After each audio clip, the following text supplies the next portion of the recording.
moving on, we have Winter Anime 2024 in a nutshell by Gigguk, who is going to introduce me to what is happening like in this season of anime, because I literally have no clue. I'm still like watching some old ass classics. Probably won't get into the new stuff for a while unless something that really piques my interest pops up.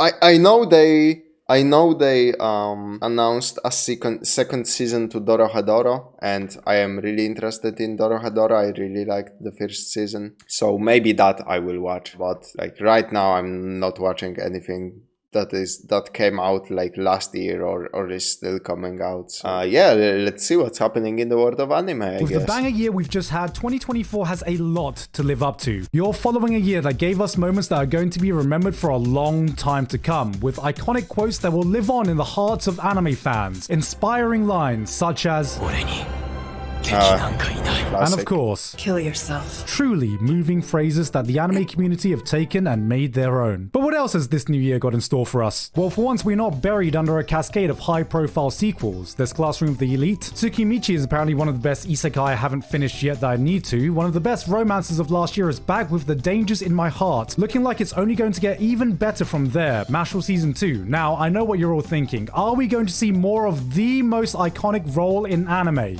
Our number one. Maybe. I think this is your best work yet. But enough about sequels. What else do we have? We've got more romance, more slice of life, more girls, more isekai. A lot. Wow, who could have thought? More isekai is coming out. Wow, goddamn. Of isekai. Again. And of course, we got the action, baby. Woo! Look at this. Oh yeah, shit's about to go down.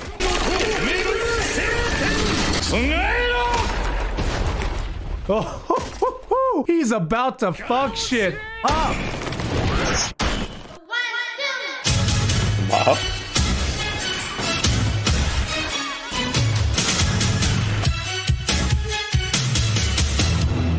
But before we move on, this video is sponsored by Honkai Star Rail, a game I have never ever played before. So let me tell you about this game I have never ever touched. Honkai Star Rail is a free-to-play turn-based RPG that's the fucking awarded anime I'm game of the year interested 2023 on the Google Play and App Store, and the TGA mobile game of the year that I have definitely 100% honestly not already spent way too many hours. It's a good game that I wish wasn't a fucking gacha, because gachas are disgusting. About the brand new 2.0 update that just dropped, because it introduces us to the world of Penacony, the first whole new world that has been added since the game's release, and along with that comes a bunch of new 5-star characters. We got Black Swan, a new 5-star wind-type Nihility character who has abilities like yada yada yada. Who cares about what she does? Look at her. Just look at her. God, I'm so excited to pull for you.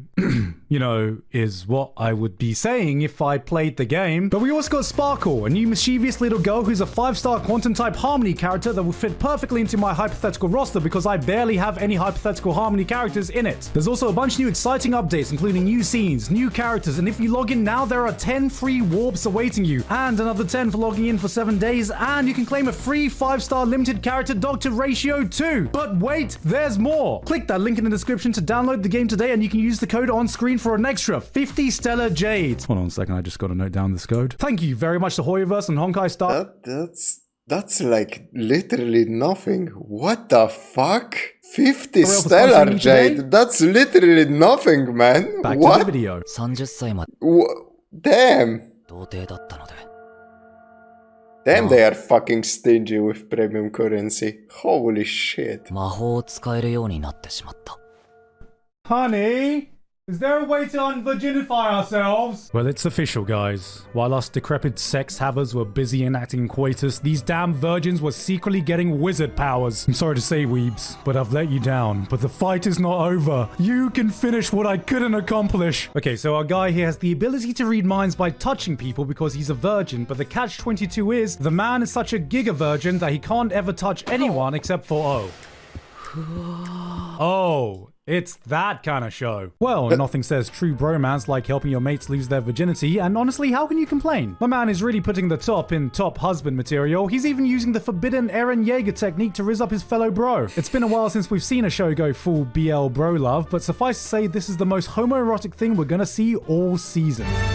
I mean, Good for people interested in that stuff, you know. I will take literally anything over more isekai. Like, holy fuck, we need more anime that zeroes in on hyper-specific niches and delivers for those people. So, fuck it, that's a win. That's a win in my book.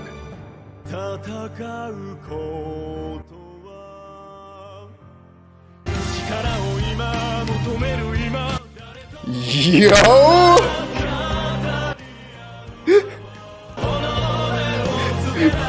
What the fuck?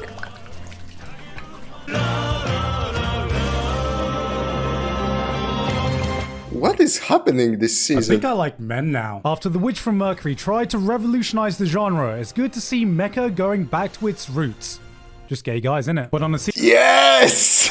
serious note, don't make the same mistake as me and almost skip this. I thought this was just going to be another standard real robot show. People are dying on the battlefield, fighting for their lives. You are witnessing the true horrors of war. Then out of nowhere... See, I don't like mecha that much. But I am fucking happy when people who are into mecha get to eat, because that means less attention given to some fucking stupid isekai. This guy drops in and just listen to his theme song.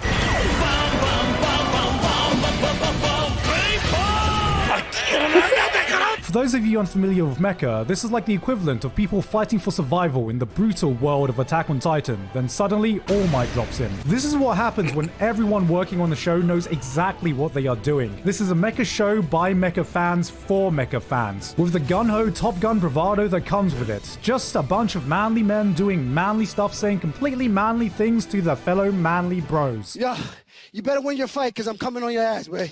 I'm coming for that ass. Solo leveling.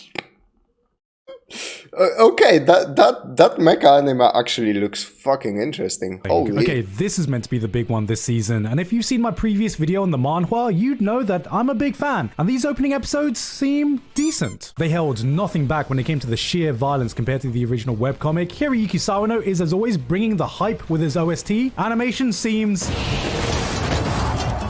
good. And this opening is what I hear in my head when I'm getting a kill streak in Counter-Strike. But I am a little cautious because A1 Pictures is doing a pretty good job with the animation, but let's be real here. Solo Leveling is not coming in here as the pinnacle of storytelling. One big thing that made this title stand out was that the art was absolutely godlike. Not just good, godlike. They gave us some of the best heart-pounding action scenes you can find in webcomics, so the real question is this anime going to be able to match that? Because when I look at this art, I'm thinking the action has to be like Demon Slayer, Jujutsu Kaisen Season 2 level, you know what I mean? Because take that away and we have a story that's not too dissimilar to the The man needs to be stopped. Truckload of power fantasy isekai we see every season. The main character ends up more perfect than Kirito. Side characters become as useful as Yamcha. This is an unapologetic power fantasy show that lives on the rule of cool. And if we don't have similar godlike animation, what more can the show give us that we haven't already seen? Arise. Alright, actually I'm sold. We got a few villainess anime this season, and this was the one that definitely interested me the most. And yes, it is purely because I am a sucker for time loop anime. Coming from the mangaka that seems to have a curse for mediocre anime adaptations like Lucifer and the Biscuit Hammer, it looks like one of his works is finally getting a decent adaptation. I'm not too familiar with this one, but it does give me hope that we're gonna get the Spirit Circle adaptation we deserve.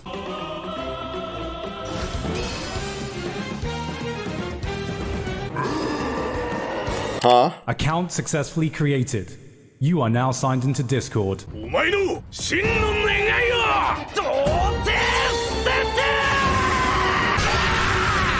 Did this motherfucker just hit him with a virginity punch? Mapper have come to us with another anime original with another self-proclaimed virgin protagonist in an old-school delinquent showdown anime. I'm not... Okay, I'm interested. I'm very fucking interested all the freaking now. Virgins having superpowers this season, and why is it always the guys? What about all the female virgins? Come on, anime, we need some representation for the freaking Hyman squad. You watch subbed anime, don't you? Yeah, I'm into sub.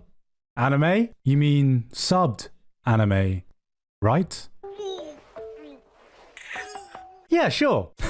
Alright, now we're talking. Time for some real anime. Change Soldier is God the damn show it! I wish he talked more about the fucking previous thing. to watch if you want to be a respectable human being. Did I say respectable? I meant the exact opposite. Man, fuck all the fantasy bullshit. I just want some delinquents beating the shit out of each other in a really nicely choreographed street fight. Is that too much to ask for? Opposite of that. これからも私の奴隷として働き続けるといい。 Ah, yes. My favorite job. Slavery. That's how it works, right? Yes, it's an anime about a guy who gets superpowers by being a slave to a bunch of hot anime girls. Man, what the fuck is going on with this season? Now, before anyone gets angry, this is basically just Power World with a degeneracy mod. Sometimes you have to respect a title that knows exactly what it wants to do and hones in on doing that one thing really well, even if that thing is awakening a new fetish every episode. This is the rare type of series that has plot, but also has plot. You already know if this is the type of show for you, but I will say, the fight scenes went unexpectedly hard in the manga, and this action animation is not exactly the cream of the crop, but you can only expect so much when the team is working with one hand. If they chose to put their focus on another... Okay, real talk. Why does Gigguk only elaborate on those fucking fetish animes instead of the actually seemingly cool ones? Type of scene, I'll still be a happy man, cause let's be honest guys, who doesn't want to be stepped on by a group of hot anime girls, am I right guys? Trigger are back again to save anime from the Jujutsu Kaisen fanbase. This time with Dungeon Meshi, or Delicious in Dungeon, which no one actually calls it, even though its name was on the original Japanese manga. Going into this, I thought this was just going to be a simple cooking show where some adventurers explore some dungeons, eat a bunch of weird monsters, have Triggers back. Okay, that's a good time. I was on board for this, but then I think the episode that really sold me was the one where they find the living armor. Now in most shows, living armor is just normal armor that's imbued with magic, which is what you and everyone else assumes, but Dungeon Meshi takes this common idea and goes, nah, that's baby shit. So as our hero fights one, he notices something that looks like an egg and thinks to himself, why is there an egg? Why can the armor see me even though it has no eyes? Maybe this is a living thing after all, but it's completely hollow, doesn't die if I behead it, and it moves too rigid to be a slime and too silent to be a swarm, but by some good detective work, he manages to uncover a biological explanation behind the living armor that not only makes sense, but also makes it edible that made me go, damn, okay, I've never really thought about it like that. This is just one of the monsters we find in the series. Every single creature has careful thought. The animation looks fucking nice, but I mean it's Trigger, so no surprises there. Biology, their ecosystem, even the most common fantasy monsters we're familiar with are given their own unique take. The insane amount of creativity in the world building makes this feel more like a nature documentary with a cooking twist. And add to this a core cast with banter reminiscent of something you'd find in Konosuba, and you got yourself a pretty damn good show. With this now airing at the same time as Freerun, I mean Trigger did Little Witch. What the fuck is that called? Little Witch Academia? That's the title, right? That's what they've been doing after Kill la Kill, right? Yeah. I don't know what they did. Oh yeah, I guess they did Edge Runners, but I mean, and Brand New Animal. But I meant like their originals pretty much. But since this is an adaptation of the manga, so I guess that's not their original work. A shame. I really like Trigger originals. Holy shit, when you let them cook, they come up with some great ass ideas. I mean, I wasn't that much of a fan of Little Witch Academia, but it had some decent moments. It had some really good humor too. I can say is fantasy anime fans are eating good right now. Huh? Alright, what show we got next? 恐怖の時代は終わったんだ。これからは二人で栄光の未来を夢見ていける。 Oh, she's gonna die. You know, I think she still could be savable. Yeah, she still could be savable. Yeah, the city's still savable. See, what did I tell you? He saved the city, guys! It's saved! Sometimes all the show has is the rule of cool, and sometimes it's enough. Ishira might just be that show. It's some ruined fantasy land where a bunch of Dark Soul bosses gather from all over the world to take part in a no-holds-bar battle royale bloodbath. Isekai protagonists, undead warriors, every episode introduces a new stupidly overpowered character for the true battle royale experience. I mean, yeah, anime like this are cool for a season and then they fall off the fucking cliff if they don't have good world building. So I'm assuming I wouldn't be a fan of this. I'll be placing bets like this is a UFC match. This might not be the prettiest looking show of the season, but this is it if you want some turn your brain off edgy fun. So, you watch subbed anime? 自分の手で魔法少女を Nah, I'm into dom. You mean dubbed? And no. I went into the show completely blind, thinking it was some cute parody of the magical girl genre. Then 5 minutes in, I realized, wait a goddamn minute. これってエッチな本だ I thought Chain Soldier was going to be the only thing bringing the culture this season, but now we have BDSM Bocce if she was a villainess. And the thing is, the scenes here go even harder, but the problem is, it's comedic enough that I don't know if I should laugh or be turned on sometimes. If you want more culture in your life, give this one a watch. This might not be your proudest fap, but it'll certainly be your funniest. ブランケットありがとう。助かったよ。 Jesus fucking Christ. ごめん。臭かったら洗濯。 Here's an anime called Hokkaido Gals are super adorable about some super adorable gals living in Hokkaido. Ooh. The music goes What the hell do you hard need though. me for? Now, if you don't know anything about Hokkaido, well, it's northern Japan, it's really cold, it has some of the best food you can find in the country, and it's got really thick milk. And then you have the Garus. Now, for anyone wondering how these girls aren't freezing their butts off in this weather, you need to understand that in Japan, short skirts protection to the cold follows the same logic as RPG armor. Feels like I'm wearing nothing at all. I'll be real with you, this is clearly just paid propaganda by the Hokkaido Tourism Board, and god damn it, it's fucking working. Yo, is he going for the Eren Jaeger strat too? The wrong way to use healing magic. Would have been a more accurate name for this show, actually. I feel like having healer or healing in your title has become a PTSD-inducing trigger word for us at this point, but I actually had a lot of fun with this one, for one not so obvious reason. I'm into dom. For most people, this probably looks like another run-of-the-mill isekai junk food, cause it is. But for someone with a trained eye like me, I can tell the difference between a white guy and a... White guy? Between a White Castle and a Five Guys. And to any isekai trashmen out there who know what I mean, this feels like the latter. Not enough healing for you? Well, we have the unwanted, undead adventurer featuring a dead skeleton protagonist slowly leveling his body back up. Oh, that's a totally different thing. Excuse me? Necromancy is just healing for those who believe in the 5-second rule? Well, hey, look, a middle-aged protagonist, and he's adopted a cute little burb. Ah, so it's a simple slice of life about an older gentleman taking care of a burb. I can vibe with that. 我が名はピエール・カルロ異界の都にして星の賢者 Alright, so the bird can talk. Well, that's okay. Every slice of life needs its quirk nowadays. Surprise! Isekai, bitch! Okay, well, I wasn't expecting an isekai, but I'm What not gonna the complain. fuck? Oh, he's starting his own trading company and learning the economics. Just like a business. I get it now. So it's gonna be a Spice and Wolf-esque anime with an isekai twist. Surprise! Magic, bitch! So we can use magic in the real world. That makes sense. It's an isekai after all. Surprise! Psychics, bitch! Okay, so I guess there the are psychics hell? in the real world, and he's getting tailed by a shadow organization of psychics now, while trading goods in an isekai with a talking bird who's secretly a 3,000-year-old demon.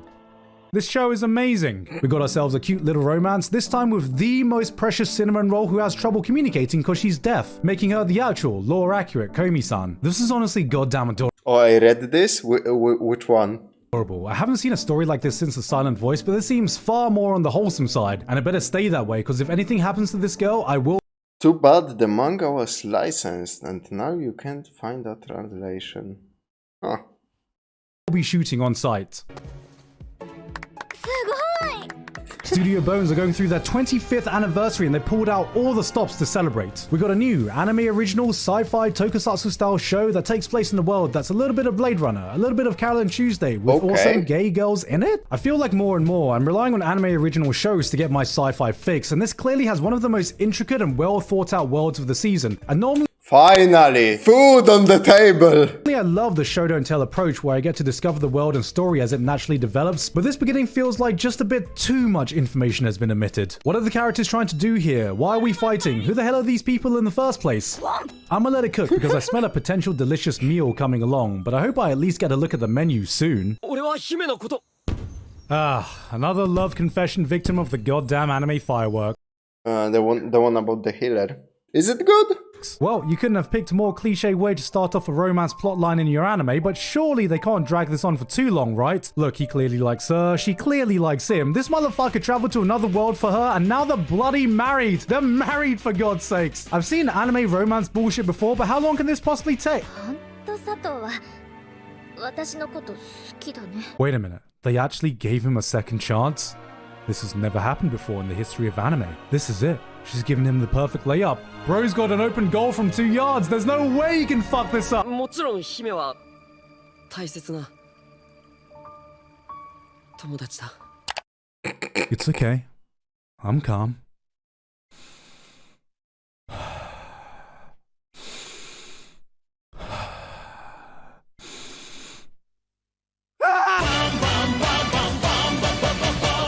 Hey guys, hope you enjoyed that video. Thank you very much this month to Author Curtis Eckstein, Basil, Dysfunctional Degenerate, Flabberwocky, Husbando Hub, Jonah Thick, Mike 808. Yeah, some really cool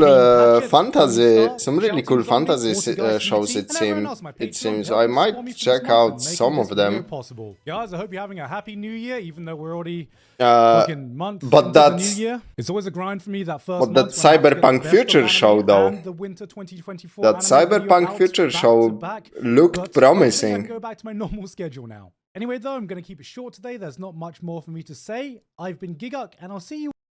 Nice little summary of everything going on. The mecha looks really fucking cool, even though I'm not into mecha. Solo leveling, I know Gigguk has been praising for a while because it keeps recommending me his video about solo leveling. I don't know, it's a webcomic, right? This thing about fucking Come to us with another anime. this thing I need to check out, With another definitely. self-proclaimed virgin protagonist in an old-school delinquent showdown. Oh my fucking god, look at that. Oh, Old school. man, I fucking love when there's no magic, there's no fantasy, there's no bullshit. People just swinging at each other, you know? Delinquent showdown anime. I'm not sure what's up with all the freaking virgins having superpowers Except this, apparently. this season, and why is it always the guys? What about all the female virgins? Come on, anime, we need some representation for the freaking Hyman squad. So I'm definitely on the lookout for that one. Delicious in a Dungeon I also might check out just because it's Trigger, and Trigger delivers. I'm looking forward to seeing how they draw solo. So far it's been pretty good. Yeah, solo leveling I definitely might check out too, but there are so many of those action animes I got stacked on my plate already. I still need to check out Jujutsu Kaisen. There are so many things I've been forgetting about, so it's nice when something with a little bit of a different pace comes around. But yeah, I hope solo leveling is good, you know. I mean, hey, at least we got some variety, it seems. Obviously, Gigguk didn't cover all the fucking isekais that are probably coming out right now. And it's even still, some isekais made it into this list, so... The plot is average in solo and all the juice is in the graphics. Yeah, Gigguk pretty much seem to imply that it's, you know, all the side characters are fucking not important and the main protagonist keeps a really big power gap in between himself and the rest of the cast, but the story is not nothing to write home about, but it's all about the action and the spectacle, and you know, that's fine. That will probably, at some point, a story like that at some point is bound to lose attention of viewers, because how much of that spectacle can you endure before it becomes monotonous? I think anime that bank on spectacle, you need world building in your anime, really solid world building to stretch it out for a long time. Every anime that is a classic and grabbed an attention of people for a really long time, it's always based on good world building. Naruto is probably the best example. I don't even like Naruto that much. I mean, Shippuden, the original Naruto is fucking good. But Naruto is going to this day based on that world building established in the first chapters. Strong world building will get your show seasons upon seasons upon seasons upon seasons.